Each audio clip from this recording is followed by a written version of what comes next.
Do you remember the feeling you had when last time you did bungee jumping? Oh, you didn't? Who did bungee jumping? 1, 2, good. Who from the others went on high rises once in his life and came close to the window?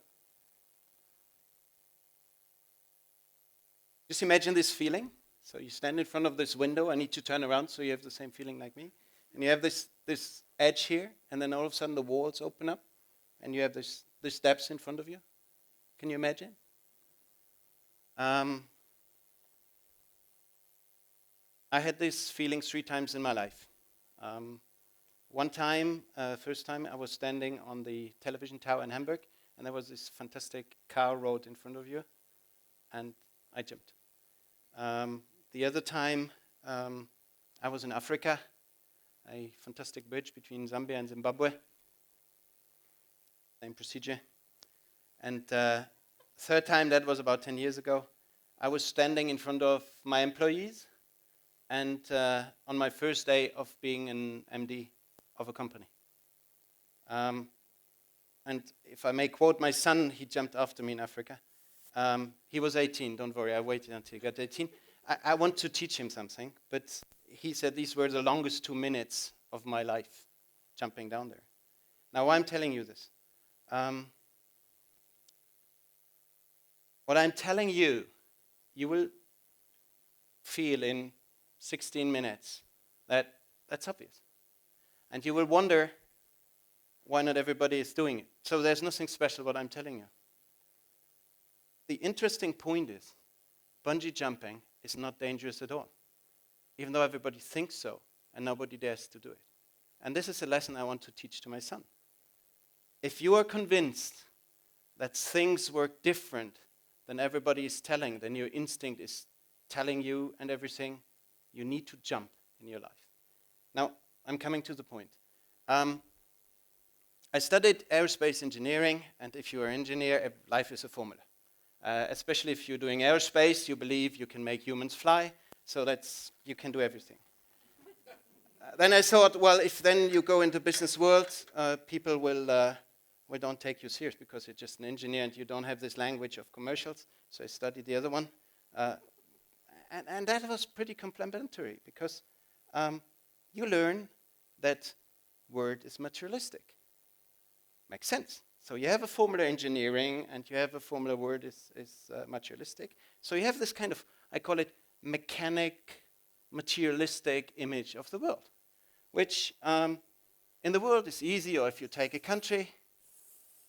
So basically you have here the GDP, gross domestic product, or the gross national income, which is rather the same.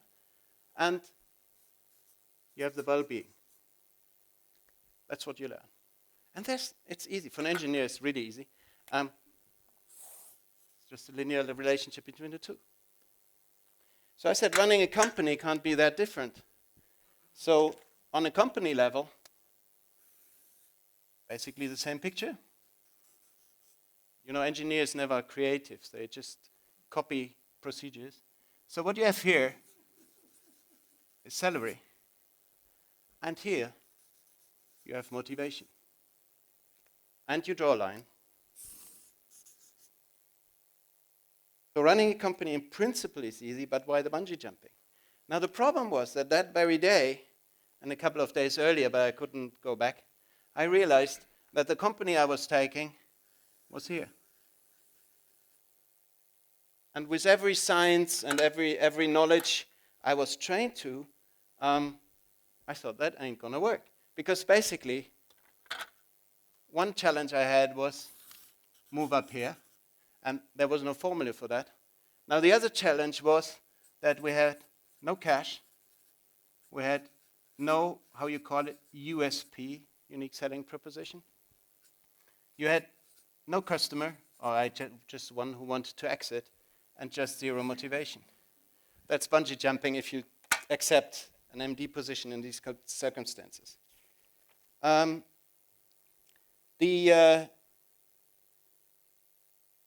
That was about the year when Daniel Kahneman received the Nobel Prize for Economics on his research on happiness. So I went back in this country thing and said, okay, there's this Kahneman, and people recognize him on a Nobel Prize.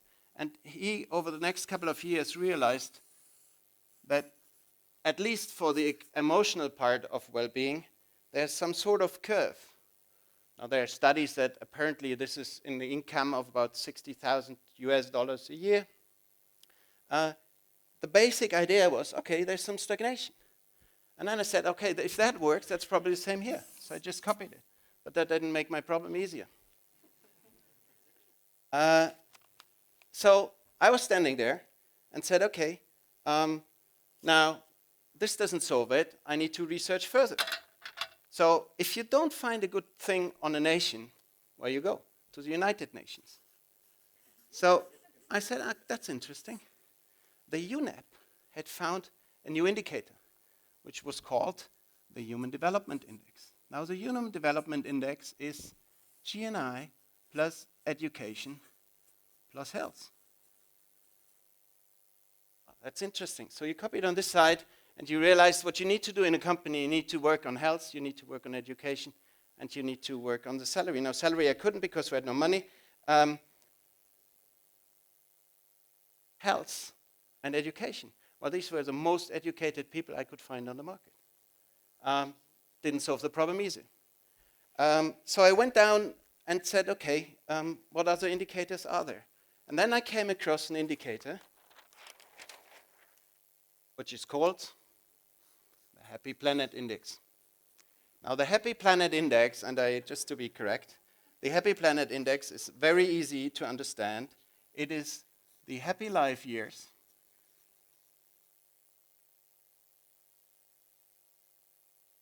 divided by the ecological footprint. Well, that's an interesting one. Especially if you're in business, you talk on happy life index, that everybody will take you crazy. Now, but if you dive deeper, what is it? If you translate this into a business world,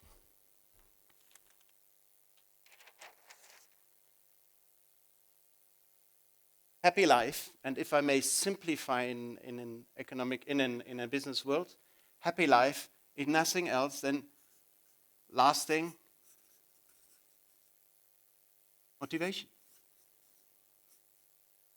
I take the same analogy, and the ecological footprint is a, let's say, sustainable management of resources. Now, while this sounds crazy, this is exactly what every manager tries to achieve. The highest level of motivation with a reasonable level of resources. And I said, well, if that works, it should work here, because that's exactly what I need. So I went back again into this global thing and said, okay, Happy Planet Index. Let's look for best practice. As I said, engineers, they don't invent. Engineers copy. So best thing you can do is copy from the best. So I looked around, I said, okay, just to limit it, there are about 180 countries. So I just said, okay, let's look at the top 10 or top 20. And I said, let's look at the top 20 who have achieved the highest level here while having a relatively low GDP. And I came across one country, which I will talk now on, which is Bhutan.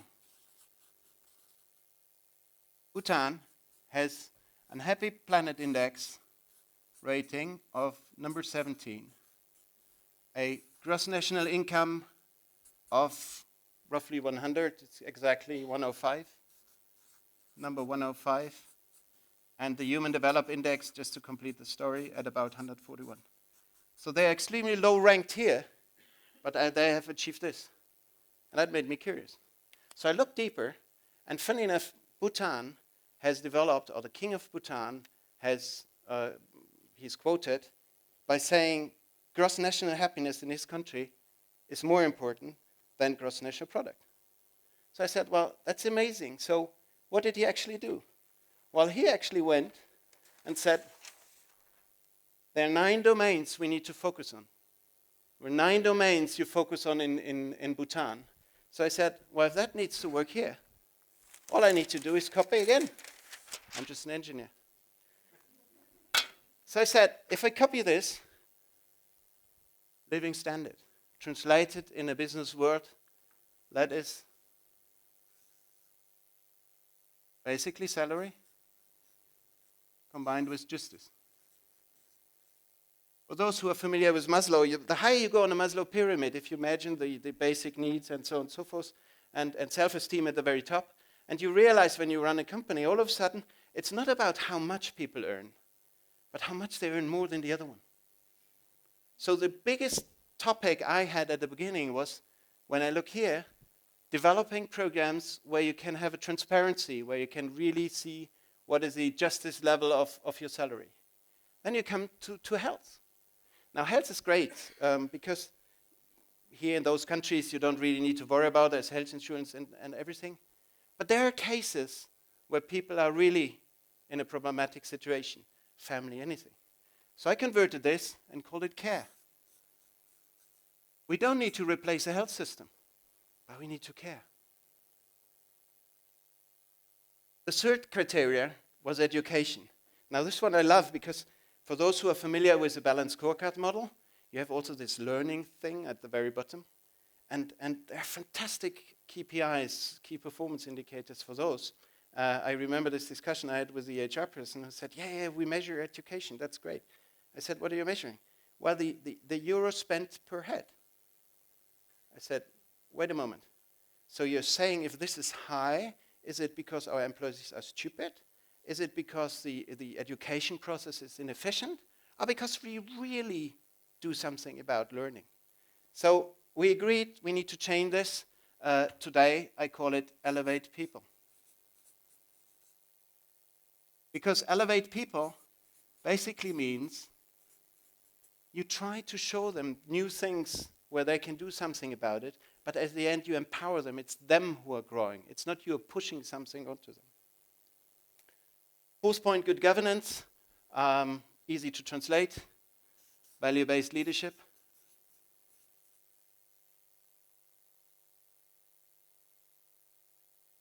Value-based leadership comprising a lot of things, and I don't want to, that would be a different talk, but it basically comprises everything from a role model as a manager and a stewardship, a service attitude you're having, from the vision to trust in the organization, to fairness in the organization. You have the ecological part, which is CSR in a short form. You have the cultural part, which I started calling the company soul, meaning you have the community vitality. That means transform your company into a community. You have the time use, which is easy, balancing. But if you realize how many managers call their employees over the weekend and expect 24 hours being available, so you realize pretty quickly that is an issue. And at the end of the day, you have the psychological well-being, which is, on the bottom line, the intrinsic motivation. So that is basically it. It is something where I just wanted to find the best practice where you can run a company, and I just took an example of the country, in my view, who has done it as its best. Now, there's one thing missing. Same as in Bhutan, it is not about just taking the average. The rule in Bhutan, as same as in this model, is that the minimum level you can achieve is defining what level you are in your company. So it's not about trading one against the other. And the other thing, and this is I learned when I went to Bhutan. I was invited last year and had the honor to visit the country, including the Ministry of Gross National Happiness, meet the dean of the university, and at some point the current king of Bhutan, and seeing how he especially interacts, not only with me, but especially with his people. It is an authenticity of the way he believes in these things, and a service attitude which I haven't seen before. It's not about the people coming to him, it's him coming to the people, it's him visiting the villages, and so on and so forth. So in a nutshell, I believe there are two key criteria in management. We need to realize and we need to live that we're the servant to our employees, that we need to focus on creating an environment where they can achieve a level of highest motivation, not because we try to bribe them through salary issue, but because we really create something where if you work-life balance, where work becomes part of a life balance, because there's a very close interconnection. I don't want to appear naive, but I try to relate something where everybody starts laughing when you talk on Happy Planet Index. All of a sudden you realize that's exactly what all companies are looking for. I'm not naive by believing you don't need to control. You need to functions where you develop a product, where you have your financial control, your HR control, and everything. You need the normal company functions. But I don't believe that through this you can achieve anything if you forget about bringing your employees to a point where you can really build an environment of growth. Now, coming back to the bungee jump, that company I took over about 10 years ago. 2 years after, we made a global inquiry by a firm on people satisfaction. And we were rated the highest level of the entire corporation. We were belonging to the corporation. And the highest level ever achieved on German level. There was not a single level of dissatisfaction.